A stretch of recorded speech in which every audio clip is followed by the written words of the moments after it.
بسم اللہ الرحمن الرحیم۔ کئی بار ذہنوں میں سوال اٹھتا ہے کہ شریعت میں صرف زنا کی سزا ہی اتنی سخت کیوں رکھی گئی؟ جب قرآن کی طرف رجوع کیا تو معلوم ہوا کہ جہاں صرف اللہ کے حقوق کا معاملہ ہوتا ہے تو اللہ نرمی کا رویہ اپناتے ہیں، اور جہاں بندے کا حق اللہ کے حق سے مل جائے تو اللہ پاک سختی اختیار فرماتے ہیں۔ دو افراد کے زنا کے متاثرین دو فرد، دو خاندان، دو قومیں، دو گروہ یا دو قبیلے نہیں بلکہ پوری امت ہے۔ قتل کے گناہ کی سزا بھی قتل ہے، جیسا کہ قرآن مجید میں ارشاد ہے، جس نے ایک انسان کو قتل کیا اس نے پوری انسانیت کو قتل کیا۔ مگر یہاں آپس میں صلح صفائی کی بنیاد پر دیت کی رعایت بھی دے دی۔ چوری کی سزا ہاتھ کاٹنا، قتل کی سزا قتل ہے، مگر زنا کی سزا بھی اپنی شدت میں بڑھ کر ہے کہ یہ چھپ کر نہیں بلکہ سرعام مجمع میں دینی ہے، اور ہر پتھر جسم پر ایک زخم بنائے گا جب تک جان نہ نکل جائے۔ اس میں حکمت یہ ہے کہ جیسے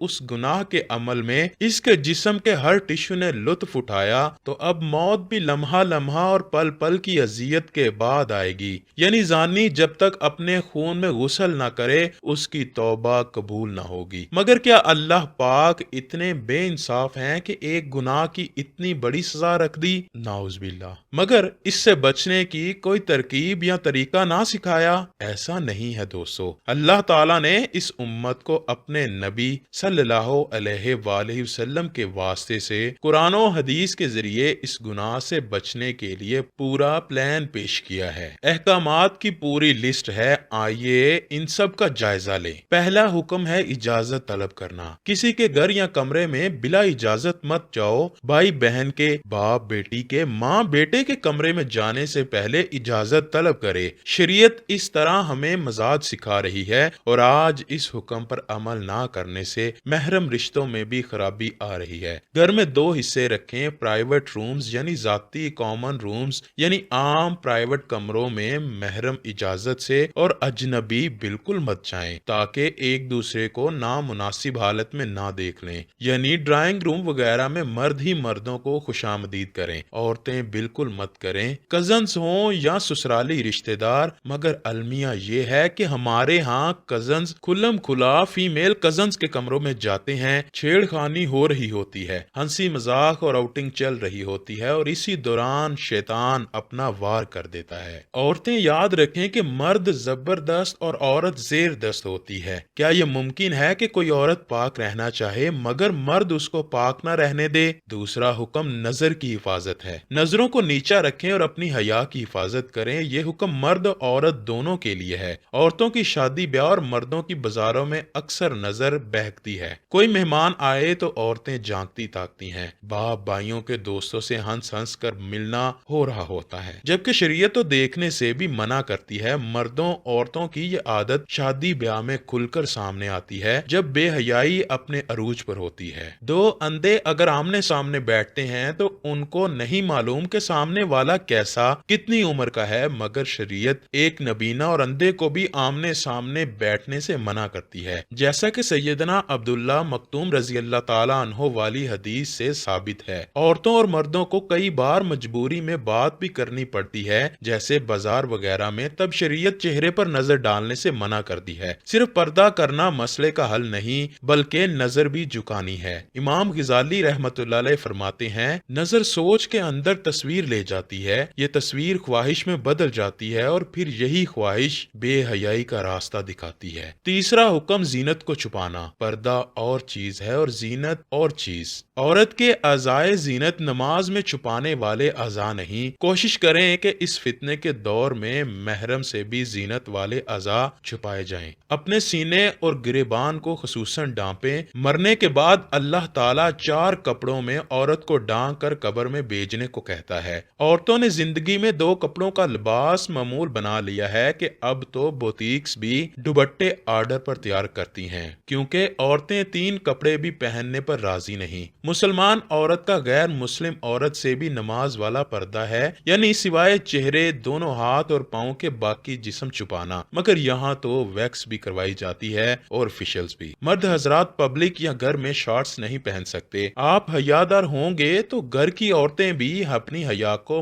نفت قدم رکھیں گی، ورنہ سب سے پہلے بگاڑ گھروں کے ماحول سے شروع ہوتا ہے۔ ماؤں اور بہنوں کے نامناسب لباس گھر کے لڑکوں میں حیا کی کمی کی وجہ سے بنتے ہیں۔ یاد رکھیں، جب عورت نے اپنے سطر کا خیال نہ رکھا تو محرم کا دشمن بن گیا۔ جب اللہ کی مقرر کردہ حدود و قیود کا خیال نہیں رکھا جائے گا تو باپ بیٹیوں کو خود پہ حلال کر لیں گے۔ خدارا اپنے گھروں سے فسق کا ماحول ختم کریں۔ چوتھا حکم بیوہ کا نکاح ہے۔ ان کے نکاح کا مقصد معاشرے کو پاک رکھنا ہے، کیونکہ بیوہ یا متعلقہ ازدواجی زندگی کے دور سے گزر چکی ہوتی ہیں اور ان کے نکاح میں تاخیر یا انکار معاشرے کے بگاڑ کا سبب بن سکتا ہے۔ یہ حکم اس مرد کے لیے بھی ہے جس کی بیوی مر جائے یا وہ طلاق دے دے۔ یاد رکھیں، شادی پر اصرار وہی مرد کرتا ہے جو پاک رہ کر صرف بیوی سے سکون حاصل کرنا چاہے، ورنہ معاشرہ بھرا ہوا ہے ایسے غلیظ لوگوں سے جو شادی کو بوجھ سمجھتے ہیں، کیونکہ انہیں اس بوجھ کو گلے میں ڈالے بنا بھی سب کچھ مل رہا ہوتا ہے۔